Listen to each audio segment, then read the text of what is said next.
الحمد لله نحمده ونستعينه ونستغفره ونؤمن به ونتوكل عليه ونعوذ بالله من شرور أنفسنا ومن سيئات أعمالنا من يهده الله فلا مضل له ومن يضلله فلا هادي له ونشهد أن لا إله إلا الله وحده لا شريك له ونشهد أن سيدنا ومولانا محمدا عبده ورسوله أما بعد فإن أصدق الحديث كتاب الله وخير الهدي هدي محمد صلى الله عليه وسلم وخير الأمور عوازمها وشر الأمور محدثاتها وكل محدثة بدعة وكل بدعة ضلالة وكل ضلالة في النار. وبالسند المتصل منا إلى الإمام الحافظ الحجة أمير المؤمنين في الحديث أبي عبد الله محمد ابن اسماعیل ابن ابراہیم ابن مغیرہ ابن بردزبہ الجعفی الیمانی البخاری رحمہ اللہ تعالی ونفعنا بعلومہ وعلومہم آمین. باب قول اللہ تعالی ونضع الموازین القسط لیوم القیامہ وان اعمال بنی آدم وقولهم یوزن. وقال مجاہد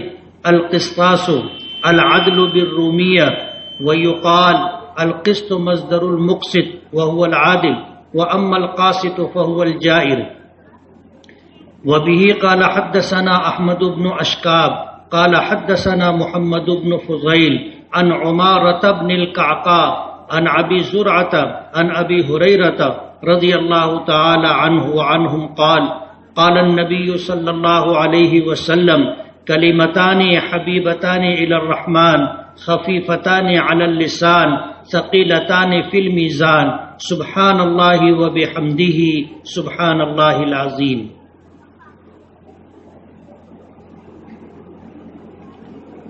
حضرات علماء کرام، عزیز طلباء، حاضرین مجلس، وقت بہت کافی ہو چکا ہے اور بیٹھے بیٹھے میں بھی تقریباً تھک سا گیا. یہی حال آپ کا بھی ہوگا، اس لیے کوئی لمبی گفتگو نہیں کرنی ہے. مفتی ہارون صاحب کو پٹنہ کا سفر درپیش تھا، وہ تشریف لے جا چکے. ان کی فلائٹ رات 3:30 بجے بمبئی سے ہے. میرا بھی ایک سفر درپیش ہے. میرا سفر رات 9 بجے منماڑ سے شروع ہوگا، اس لیے مجھے بھی یہاں سے واپس مالیگاؤں جانا ہے، کچھ کام ہے وہ نمٹانا ہے، اور اس کے بعد مجھے بھی ایک سفر درپیش ہے. لیکن اس وقت میں ایسا سمجھ رہا تھا کہ پروگرام کچھ 9-10 بجے شروع ہوگا، 12-1 بجے تک ختم ہو جائے گا، اور اسی مناسبت سے ہم لوگ صبح سے تیار بھی بیٹھے تھے. مفتی رحمت اللہ صاحب تشریف لائے. ان کے ایک جملے سے اندازہ ہو گیا کہ پروگرام شروع ہونے میں کافی تاخیر ہے.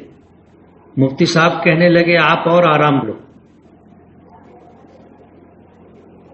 اسی وقت مجھے اندازہ ہو گیا تھا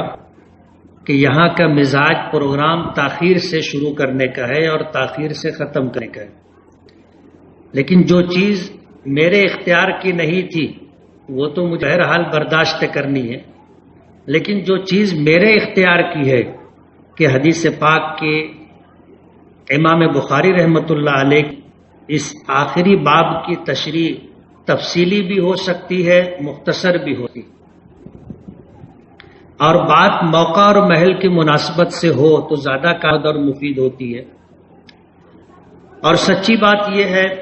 کہ یہ ایک علمی موضوع ہے، اور علمی موضوع طلبہ کے لیے، علماء کے لیے کارآمد اور مفید تو ہو سکتا ہے، لیکن عام مجمع کے لیے جب تک اسے عمومی نہ بنایا جائے، عام فہم نہ بنایا جائے، یا واضح و نصیحت کے انداز میں اسے نہ پیش کیا جائے، وہاں تک وہ کارآمد اور مفید نہیں ہوتا. آج اس مجلس میں ان طلباء کی تشفی اور تسلی ہونی چاہیے، اور عام مجمع کے لیے بھی کوئی کارآمد اور مفید بات ہو جائے تو وہ میرے لیے بھی انشاءاللہ ذخیرہ آخرت ہوگی. آج اس وقت ہمارے سامنے بخاری شریف کی یہ دوسری جلد ہے. پہلی جلد تقریباً اتنی ہی ضخیم ہے، اتنی ہی موٹی ہے۔ امام بخاری رحمۃ اللہ علیہ کو اللہ پاک نے سرکار دو عالم صلی اللہ علیہ وسلم کی حدیثوں کی خدمت کے لیے چن لیا تھا، اور یہ انتخاب من جانب اللہ ہے۔ امام بخاری رحمۃ اللہ علیہ اسباب درجے میں اگر دیکھا جائے تو اس مقام تک نہیں پہنچ سکتے تھے۔ وجہ اس کی یہ تھی کہ والد صاحب عالم تو تھے، عالم ہونے کے ساتھ اللہ نے خوشحالی بھی عطا کی تھی، لیکن امام بخاری رحمۃ اللہ علیہ بچے تھے، اسی وقت ان کے والد کا انتقال ہو گیا تھا۔ امام بخاری رحمۃ اللہ علیہ نابالغ اس لیے یتیم کہلائے، باپ کی سرپرستی نہیں تھی، اور عام طور پر دنیا میں ایسے بچے ضائع ہو جاتے ہیں جن کے سر پر باپ کا سایہ نہ ہو، لیکن تعالیٰ ایک عجیب نظام اس دنیا میں تے ہیں کہ جہاں انسانی عقل جا کر کے اپنا ختم کر دیتی ہے، اللہ تعالیٰ کی قدرت وہاں سے اپنا کام شروع کرتی۔ امام بخاری رحمۃ اللہ علیہ یتیم تھے، باپ کی سرپرستی تھی، اور ایسے بچے عموماً کوئی بڑا مقام نہیں بنا پاتے، لیکن اللہ اگر چاہے تو اللہ اسباب کا محتاج نہیں ہے۔ دنیا میں جتنی بڑی بڑی شخصیات گزری ہیں، اگر آپ ان کی تاریخ کا جائزہ لوگے تو بیشتر شخصیات آپ کو ایسی ملیں گی کہ جو باپ کی سرپرستی اور سائے سے محروم تھے۔ شروع کروں سرکار دو عالم صلی اللہ علیہ وسلم کی ذات گرامی سے کہ آپ تو دنیا میں تشریف آئے تھے، آپ کی ولادت باسعادت بھی نہیں ہوئی تھی، باپ کا سر سے اٹھ چکا تھا، آپ یتیم ہی نہیں در یتیم تھے۔ آپ تاریخ اٹھا کر کے دیکھیں، امام بخاری تو ہے ہی یتیم، صحاح کے اور حدیث کے دیگر مؤلفین اور مرتبین اگر ان کی صحاح کر کے دیکھو گے تو بیشتر ان میں سے ایسے ہیں جو یتیم تھے۔ اولیاء کرام اور بزرگان دین کی سیرت اگر اٹھا کر کے دیکھو گے تو ان میں بھی جو بڑی بڑی شخصیات جن کے نام ہم جانتے ہیں، دنیا جانتی ہے، وہ بھی یتیم تھے، جیسے شیخ جیلانی رحمۃ اللہ علیہ، خواجہ معین الدین چشتی اجمیری رحمۃ اللہ علیہ، خواجہ قطب الدین بختیار کاکی رحمۃ اللہ علیہ، یہ وہ نام ہے جو مشہور ہے۔ امام غزالی رحمۃ اللہ علیہ بھی یتیم تھے، امام بخاری رحمۃ اللہ علیہ یتیم تھے، باپ کا سایہ نہیں تھا، ماں نے تربیت کی تھی،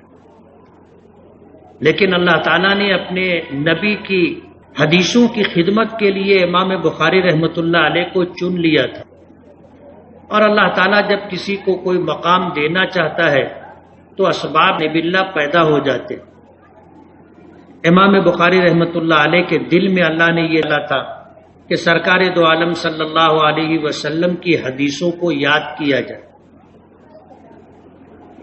تفصیل میں جانے کا موقع نہیں ہے، امام بخاری علیہ کے دل میں اس داعیے کا آنا تھا، اس خیال کا پیدا ہونا تھا، انہوں نے حدیث کرنا شروع کر دیا۔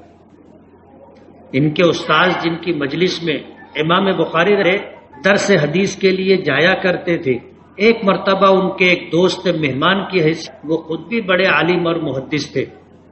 تو امام بخاری رحمۃ اللہ علیہ کے استاذ نے سے یہ بات کہی، اگر آپ تھوڑی دیر پہلے آتے تو میں ایک ایسے بچے سے آپ کی ملاقات جسے 70,000 حدیثیں یاد۔ وہ شخص حیران ہو گئے، محدث حیران ہو گئے کہ ایسا بچہ جو شاگردی کا زمانہ گزار رہا ہے اور اسے 70,000 حدیثیں، ایک جستجو دل میں پیدا ہوئی، ملاقات کا شوق ہوا، اور وہ امام رحمۃ اللہ علیہ کو تلاش کرنے کے لیے نکلے۔ امام بخاری رحمۃ اللہ علیہ اس وقت عمر کوئی تقریباً 12 یا 13 سال کے درمیان تو امام بخاری رحمۃ اللہ علیہ بچے تھے، ان سے پوچھا کہ کیا تم کو اس بات کا دعویٰ ہے کہ تمہیں 70,000 زبانی یاد ہے؟ تو امام بخاری رحمۃ اللہ علیہ کہ ہاں 70,000 سے زائد حدیثیں یاد، نہیں 70,000 سے زائد، اور مزید یہ کہ ہر حدیث سند کے ساتھ یاد۔ آج ہمارے درمیان کتنے لوگ ہوں گے 40 حدیثیں یاد؟ مشکل سے، اور وہ بھی ہم لوگ چھوٹی چھوٹی حدیثیں منتخب کر کے دیتے ہیں تاکہ لوگوں کو یاد ہو جائے، اور ان حدیثوں کے ساتھ سند بھی نہیں ہوتی، لیکن وہ حدیثیں بھی آج مسلمانوں، امام بخاری رحمۃ اللہ علیہ کو بچپن میں جس وقت 70,000 سے زائد حدیثیں سند کے ساتھ، اور پھر وہ دن بھی آیا کہ امام بخاری کے پاس 6 لاکھ حدیثیں تھیں، جن 6 میں سے 3 لاکھ حدیثیں انہیں زبانی یاد تھی، اور ان 3 لاکھ حدیثوں 1 لاکھ صحیح حدیثیں تھیں۔ امام بخاری رحمۃ اللہ علیہ نے 1 لاکھ صحیح حدیثوں میں سے 7,002 حدیثیں چن کر کے اپنی اس کتاب بخاری شریف میں انہوں نے جمع کی۔ آج ہم نے بخاری شریف کی آخری حدیث پڑھی، حدیث کا نمبر 7,262، یعنی اس سے پہلے 761 حدیثیں گزر چکی ہیں، یہ بچے اپنے استاد سے پڑھ چکے، جس کی ابھی تلاوت کی گئی یہ حدیث تبا اس کتاب میں پیچھے گزر چکی، ایک تو کتاب باب التسبیح میں، اور دوسری جگہ کتاب الایمان و باب اذا کلم ولا اتکلم اليوم فصلى او سبح، اس باب میں گزر 2 مرتبہ یہ حدیثیں یہ بچے اس سے پہلے پڑھ چکے ہیں۔ آج اس وقت وہ کرتے ہوئے مجھے جو بات عرض کرنی ہے کہ امام بخاری نے اپنی جب یہ کتاب مرتب کی تو نام تو اس کا کچھ کتاب بخاری شریف سے مشہور ہے، اس کتاب میں کتاب کا عنوان امام بخاری رحمۃ اللہ علیہ نے 82 کتابیں ذکر کی، اور آخری جو کتاب ہے کتاب الرد علی الجہمیہ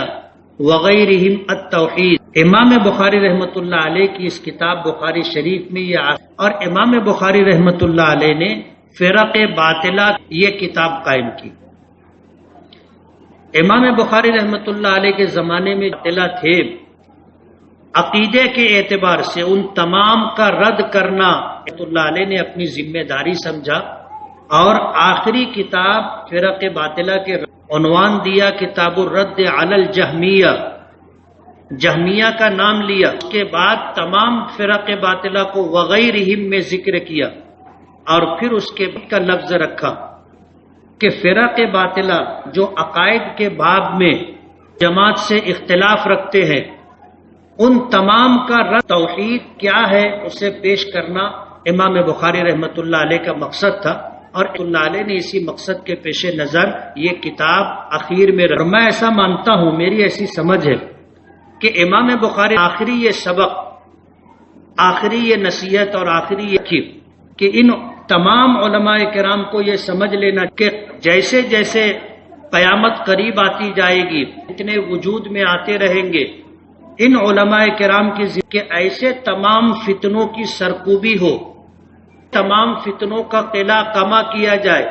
اور امت کے سامنے صحیح عقیدہ پیش کیا جائے۔ امام بخاری رحمۃ اللہ علیہ نے آخری بات، آخری عنوان اس چیز کو بنایا کہ علماء کے اس بات کی فکر کریں۔ ابھی بچوں نے مکالمہ پیش کیا تھا جس میں دیگر فرقہ ساتھ ایک نیا فتنہ شکیل ابن حنیف جو مہدی ہونے کا دعویٰ کر رہا ہے، اور اس کے ماننے والے اس کی دعوت و تبلیغ میں گھوم پھر رہے ہیں۔ ظاہر بات ہے امام میں یہ وہ زمانہ ہوگا جب دنیا میں فتنے عروج پر ہوں گے، فتنے عروج پر ہوں گے، اور سرکار دو عالم صلی اللہ علیہ وسلم نے اس کے لیے جو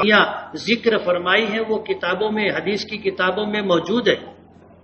لیکن اس طرح کے لوگ دعوے کر رہے ہیں۔ امام مہدی کو دنیا نہیں جانے گی، اس وقت جانے گی جب وہ بیت اللہ کا طواف کر رہے ہوں۔ ظاہر بات ہے شکیل ابن اس کی شناخت اس طرح نہیں ہوئی کہ وہ بیت اللہ کا طواف کر رہا ہو، پہچان کر اس کے ہاتھ پر بیعت کرے۔ یہ اس کے باطل اور گمراہ ہونے کی سب سے بنیادی دلیل ہے جو نبی کریم صلی اللہ علیہ اور امام مہدی کا زمانہ وہ ہوگا جب دنیا میں دجال آئے گا، دجالی فتنہ عروج پر ہوگا،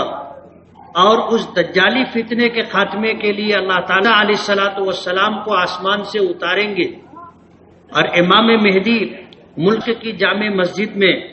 حضرت عیسیٰ علیہ الصلوۃ والسلام اس کے گنبد پر آئیں گے کر کے انہیں نیچے اتاریں گے۔ لیکن ان تمام چیزوں کے فتنہ چلتا ہے تو لوگ اس سے متاثر ہو جاتے۔ اللہ علیہ کے زمانے میں بھی دیگر فرق باطلہ تھے،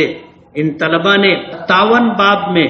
فرق باطلہ کی تردید میں اپنے استاد سے اسباق پڑھے۔ 59واں باب ہے جس میں امام بخاری رحمۃ اللہ علیہ فرقہ گزرا ہے، اس کی تردید کرنا چاہتے ہیں۔ اور کس بات میں تردید کرنا؟ معتزلہ کا عقیدہ یہ ہے کہ دنیا میں کرتا ہے اچھے یا برے،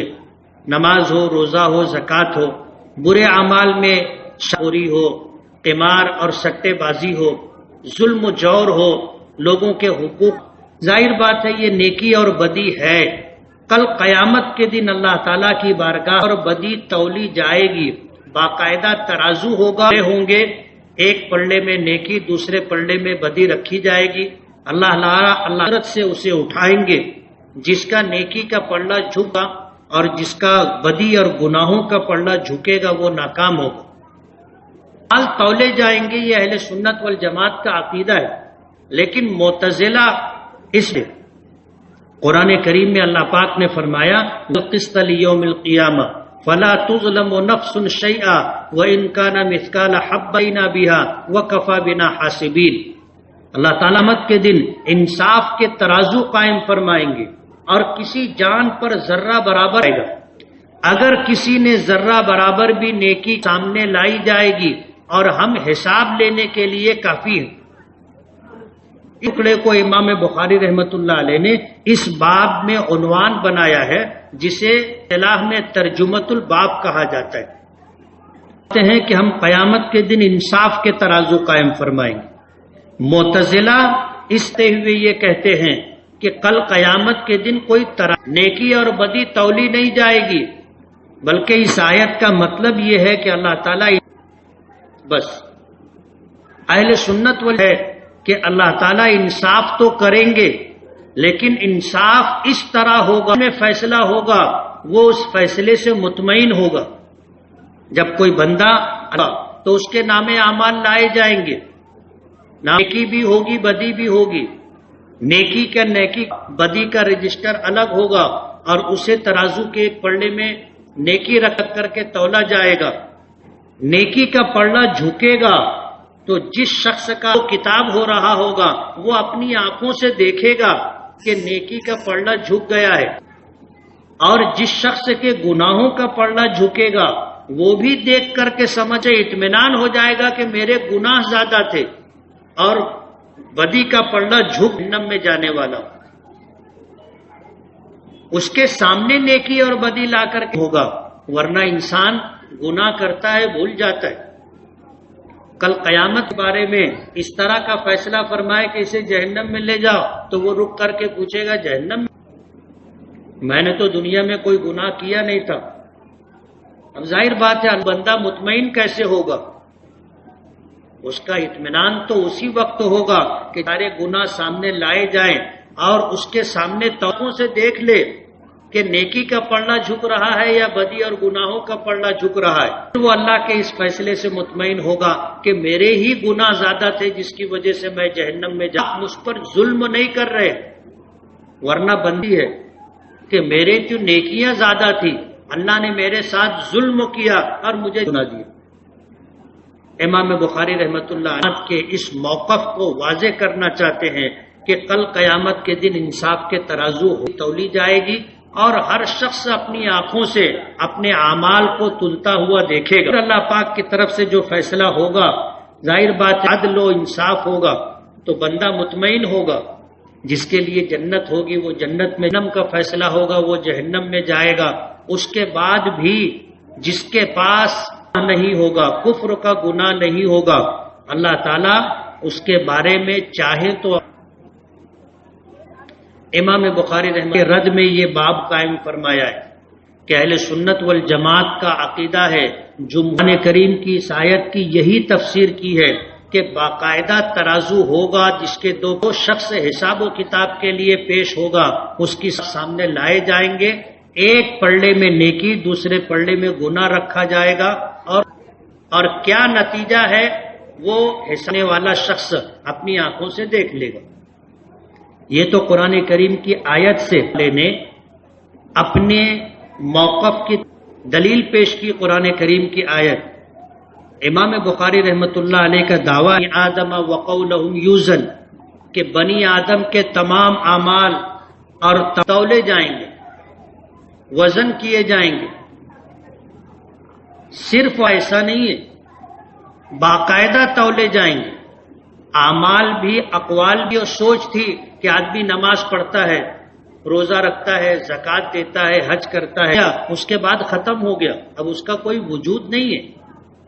اس کو کیسے تولیں گے؟ اس کو کیسے تولیں گے؟ یہ اس اتنی ترقی نہیں کیا تھا جتنی آج ترقی ہو چکی۔ آج تو صورتحال عقلی اعتبار سے جن چیزوں کا تولا جانا ناممکن سمجھا جاتا ہے، آج جیسے یہ ہمارا جسم خون ہے، خون میں شکر ہے، خون میں شکر، آج تک جسم کر نکالی نہیں جا سکی، لیکن ہم مانتے ہیں کہ ان میں شکر ہے۔ اب ظاہر بات ہے خون تولی جاتی ہے، اور اتنی سہولت سے کہ آپ ذرا سا خون جو مشین ہے اس کو ٹچ کیجئے، وہ مشین آپ کتنی شکر ہے۔ جب ایک انسان یہ سب کچھ کر سکتا ہے تو اللہ کسی کی نمازوں کو تولنا، روٹیوں کو، گناہوں کو تولنا اللہ کے لیے کیا مشکل ہے؟ جب انسان یہ سب کچھ کر سکتا ہے، خالق ہے، مالک ہے، جس کی قدرت لامحدود کر سکتا ہے۔ معتزلہ نے اپنی طرح اللہ تعالیٰ کو بے بس تصور کر لیتا تھا کہ اعمال کو تو جسم نہیں ہوتا، اس کو کیسے تولیں گے؟ لیکن آج نہیں ہے، ہمارے جسم میں کتنی حرارت ہے، کتنی برودت ہے، ڈاکٹر کے پاس جاتا ہے اور نکال کر کے بتا دیتا ہے کہ جسم کی گرمی کی بھی پیمانہ۔ معتزلہ کو عقلی اعتبار سے یہ دھوکہ اس بات کو قبول نہیں کرتی کہ نماز، روزہ، زکوٰۃ کو تولا جائے گا۔ کیسے تولا جائے گا؟ ناممکن ہے۔ حالانکہ علماء اس بات کو ذکر کرتے ہیں کہ حصول علم کے کیا حص ہے۔ کچھ چیزوں کو ہم دیکھتے ہیں تو چیزوں کو سنتے ہیں تو علم حاصل ہوتا ہے، کچھ حاصل ہوتا ہے، کچھ چیزوں کو چکھتے ہیں تو علم، کو چھوتے ہیں تو علم حاصل ہوتا ہے۔ حص جا کر کے ختم ہو جاتی ہے، دیکھنے کی، سننے کی، بولنے کی، چکھنے کی، جہاں جا کر کے ختم ہو جاتی ہے وہاں سے عقل اپنا کام شروع کرتی ہے۔ منطق کی کتاب میں آپ نے پڑھا ہوگا کہ آپ کی آنکھوں نے کہیں آسمان پر دھواں نظر آنے کے بعد آگ آپ کو دکھائی دی، بلکہ دھواں دکھائی دیا، کرتی ہے کہ کہیں آگ لگی ہے۔ یعنی بینائی دیکھ علم کے حصول کا ذریعہ ہے، اس کے بعد عقل کی کار فرمائی شروع ہوتی ہے، اور عقل یہ فیصلہ کرتی ہے کہ مطلب یہ ہے کہ نیچے کہیں آگ لگی ہوئی ہے اور یہ دھواں وہاں سے اٹھ رہا ہے۔ علماء نے لکھا ہے کہ جہاں جا کر عقل کی حد ختم، جہاں جا کر عقل وہاں سے علم کے حصول کا تیسرا ذریعہ جسے وحی کہتے ہیں۔ اب جیسے یہ کہ نماز، روزہ ہے کہ اس کو جسم نہیں ہے، اس کا وجود نہیں ہے تو اس کو تول نہیں سکتے، لیکن وحی یہ کہتی ہے کہ اس کو تولا جائے گا۔ اس آخری باب سے اسی بات کو ذکر کرنا چاہا ہے۔ پہلی دلیل انہوں نے کہ اللہ تعالیٰ فرماتے ہیں کہ ہم قیامت کے دن اس کے بعد مشہور مفسر امام مجاہد رحمۃ اللہ کے لفظ میں القسط کا جو لفظ ہے اسی سے ہے قسطاس، جس کے یہ آتا ہے، اور یہ فرمایا کہ قسط یہ عربی زبان کی وسعت کی بات ہے، اور عربی زبان ہی میں یہ چیز آپ کو ملے گی، تضاد معنی ہوتے۔ ایک لفظ کے متضاد معنی ہوتے، قاف سین تا معنی رکھتا ہے اپنے اندر، انصاف بھی اور ظلم بھی، کہ یہ لفظ قسط جو ہے انصاف بھی ہوگا اور اس کا ترجمہ ظلم بھی ہوگا۔ اب اس کو امام مجاہد رحمۃ اللہ علیہ فرماتے ہیں کہ قرآن کریم کی اس آیت میں یہ مقصد کے معنی جو سمجھ میں آئے گی، اور ان بچوں کو اگر نحو و صرف کی پرانی وہ بات اور ابواب کے سمجھیں گے کہ ثلاثی مجرد میں قسط کا لفظ جو ہے یہ ظلم کے معنی میں، مزید فی میں قسط کا یہ لفظ قرآن کریم میں آتا ہے، وہ اما القاسطون فکانوا لجہنم حطبا، جہنم کے ایندھن بنے، اس میں فاعل کا لفظ صیغہ ہے، اور قرآن کریم میں آتا ہے ان اللہ تعالی انصاف کرنے والوں کو پسند کرتا ہے، مقسطین یہ صیغہ ہے۔ تو ایک لفظ ہے، اس کے دونوں معنی ہوتے، امام مجاہد رحمۃ اللہ علیہ قسط کا لفظ یہ ثلاثی مصدر ہے، یہ اس لیے اس کا ترجمہ ہوگا انصاف۔ اس کے بعد فرماتے ہیں کہ ثلاثی مجرد میں اس میں فاعل کا صیغہ جو قاصد بنے گا اس کے معنی آتے ہیں ظلم کرنا۔ امام بخاری رحمۃ اللہ علیہ نے اس حدیث امام بخاری رحمۃ اللہ علیہ الگ الگ سندوں سے اپنی کتاب میں 3 جگہ ذکر کا مقام حضرت ابو ہریرہ رضی اللہ عنہ صلی اللہ علیہ وسلم نے فرمایا 2 کلمے ہیں، کلمتان،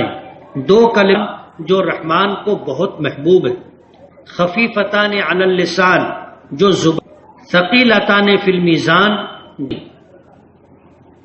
اور وہ 2 کلمے ہیں سبحان اللہ و بحمدہ۔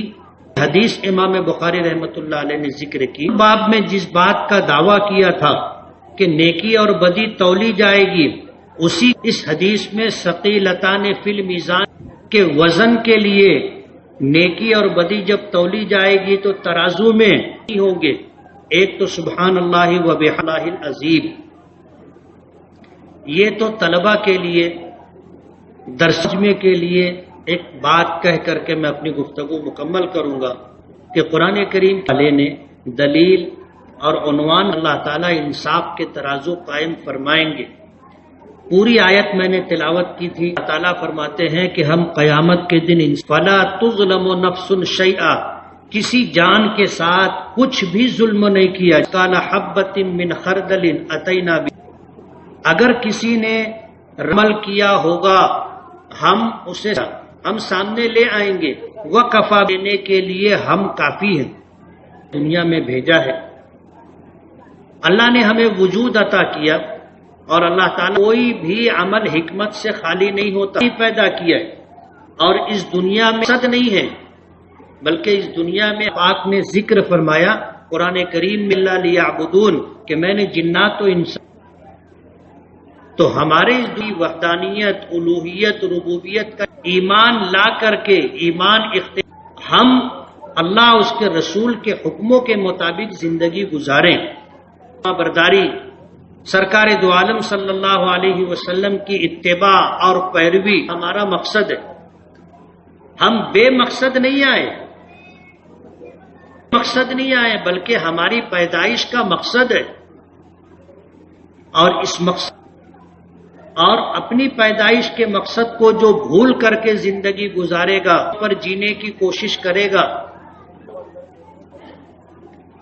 جب اللہ نے ہمیں ایک مقصد لے کر کے دنیا میں بھیجا ہے کہ حکموں کو پورا کر کے حضور کی سنتوں کی اتباع اور پیروی کر کے دنیا سے اس حال،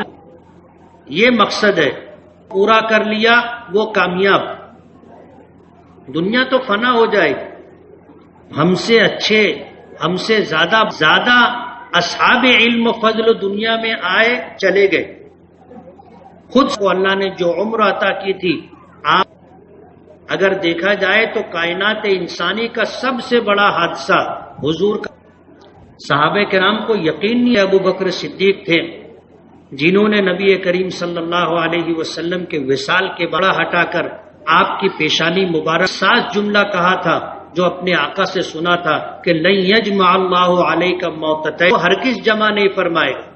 ایک تو سب پر آنی ہے، وہ آ گئی، اب بس اس موت کے بعد ہمیشہ کی زندگی ہے، اور پھر عام مجمع انکاری تھا کہ حضور کا وصال ہو. مسجد نبوی میں ٹہل رہے تھے کہ اگر کسی نے یہ کہا کہ حضور کا وصال ہو گیا تو سر اتار لوں گا. سب ان کی بات سے تقریباً متفق تھے. موسیٰ کوہ طور پر اللہ سے ملاقات کے لیے تشریف لے گئے ہیں، واپس تشریف لائے تھے. اللہ سے ملاقات کے لیے عرش. حضرت ابوبکر صدیق نے دوسری طرف کھڑے ہو کر کے جب لوگ ان کے پاس جمع ہو گئے تو قرآن کریم کی آیت پڑھی کہ وما محمد الا رسول افإن مات أو قتل انقلبتم على أعقابكم ومن ينقلب على عقبيه فلن. محمد صلی اللہ علیہ وسلم سے پہلے بھی بہت سارے رسول آئے، ان میں سے کوئی بھی باقی نہیں رہا، سب اللہ کی جوار، اللہ کی جوار رحمت میں چلے گئے، رحمت میں تشریف لے گئے. صحابہ کہتے ہیں کہ حضرت ابوبکر کر کے ایسا احساس ہوا، اور قرآن کریم کی آیت تھی وہ پہلے سے جانتے تھے، اس لیے انہیں 100% یقین ہو گیا. کائنات انسانی کا سب سے بڑا ہمیشہ کی زندگی نہیں دی تھی. تاریخ میں آتا ہے، کتابوں میں یہ بات ملتی ہے کہ جتنے آئیں گے، کسی کو اللہ نے یہ قبض کرنے والا فرشتہ آیا تو اللہ نے یہ حکم دیا تھا کہ پہلے جا کر جواب ملے تو مانگنا، اجازت ملے گی تو اندر جانا، اور جانے کے بعد سے ملنے کے مشتاق ہیں تو لے کر کے آنا ورنہ واپس آ جانا. حضرت جبرائیل ساتھ میں تھے. روح کا بارکہ سے باہر کھڑے ہو کر کے سلام کیا، حضور نے سلام کا جواب دیا. اس فرشتے نے اجازت میں رحمت فرمائی، اور جب حجرے میں جانے کے بعد اس فرشتے نے رسول صلی اللہ علیہ وسلم سے ملنے کے مشتاق ہیں. حضور نے حضرت جبرائیل کی طرف دیکھا، حضرت جبرائیل نے اشارہ کیا کہ بس اب چلیے. مبارک دست مبارک اس طرح اٹھا، بالرفیق الاعلی، اللہم بالرفیق الاعلی، اللہم بالرفیق الاعلی. عام طور پر ہم کے حضور نے فرمایا من قال لا الہ الا اللہ من کان آخر جنہ، جس شخص کی آخری جنت میں جائے. حضور کی بات بالرفیق الاعلی ہونے کا مطلب یہ ہے کہ اللہ کے سوا کوئی معبود کہنا ضروری نہیں ہے. اور حضور نے جو جملہ کہا تھا وہ کچھ اور تھا. حضرت فرشتے ملنے کے مشتاق ہیں تو حضور نے جواب میں یہ جملہ فرمایا تھا کہ اللہ رفیق فرمایا. اور پھر حضرت عائشہ صدیقہ رضی اللہ تعالی عنہا فرماتی ہیں کہ حضور تو جب حضور نہیں رہے تو پھر ہم میں سے کی زندگی نہیں دی، جانا ہے کہ مقصد کو پورا کر لیں، ایمان اور یقین سے دل لبریز ہو، ہر شعبے میں اللہ اس کے رسول پر اس کی زندگی گزرتی رہے اور خوش ہو. وہ شخص کامیاب اللہ کی بارگاہ میں پہنچے، اللہ کے سامنے پیش ہونا ہے. لائے جائیں گے اور تولے جائیں کہ تمام اس کے اعمال ذرہ برابر بھی ہوں گے تو وہ سامنے لائے بنا حاسبین، حساب لینے کا. ہم اپنے دن بھر کا حساب دینا ہے. اس لیے حضرت شیخ ذوالفقار نقشبندی دو عالم صلی اللہ علیہ وسلم میں اپنے بستر پر جائے تو صبح جب بیدار ہوا تھا اس وقت سے لے کر کے سوزلے جو نیکیاں ہو گئی نہ ہو گئے ہوں جانے انجانے میں، سچے دل سے توبہ کر کے روزانہ کا حساب و کتاب ختم کرتا چلے. روزانہ رات میں نیکیوں پر اللہ جو گناہ نافرمانی ہو گئی ہے اللہ سے سچی پکی توبہ کر کے معافی دی ہے یا نہیں. آنکھ کھل گئی تو ہم اللہ کا شکر ادا کرتے ہیں الحمدللہ وإلیہ النشور کہ اللہ تمام تعریفیں اللہ ہی کے لیے. جاتا آدمی حضور نے فرمایا النوم اخو الموت، نیند موت کا، مرنے والے اور سونے والے میں فرق نہیں ہوتا. آنکھ کھل گئی تو معلوم پڑا کہ نیند تھی، موت میں سوتے ہیں تو وہ سونا موت ہوتا ہے. اس لیے سو کر اٹھتے ہیں تو اللہ مر گئے تھے، اللہ نے دوبارہ زندگی دے دی. تو رات میں سونے سے پہلے مانگ کر آدمی سوئے ایسا تاکہ جب توبہ کر لے گا تو اس کے ذمے کوئی گناہ باقی نہیں رہے گا. اللہ ذنب لہ کہ جس شخص کر لی وہ ایسا ہے جیسے اس نے گناہ کیا ہی نہیں. سونے کے وقت کر کے سونا چاہیے کہ اپنے نیکیوں پر اللہ کا شکر استغفار اور معافی، تو ایمان اللہ اس کے رسول کے حکموں کے مطابق زندگی گزار کر اس حال میں اللہ کی بارگاہ، اس لیے کہ کل اللہ کی بارگاہ میں جب پیشی ہوگی تو ہمارا بھی حساب ہوگا۔ حدیث پاک میں آتا ہے لا یزال قدم عبد عند اللہ عن عمر فیما افنا وعن شباب فیما ابلا به وعن مال میں سوال ہوں گے۔ عمر کہاں کھپائی، علم پر کتنا عمل کیا، اور مال کے متعلق دو سوال ہوگا کہ کہاں خرچ کیا۔ امام بخاری رحمۃ اللہ آپ نے پڑھی ہے، اور اگر اس پر غور کیا ہوگا ہر باب کے اختتام پر رحمۃ اللہ علیہ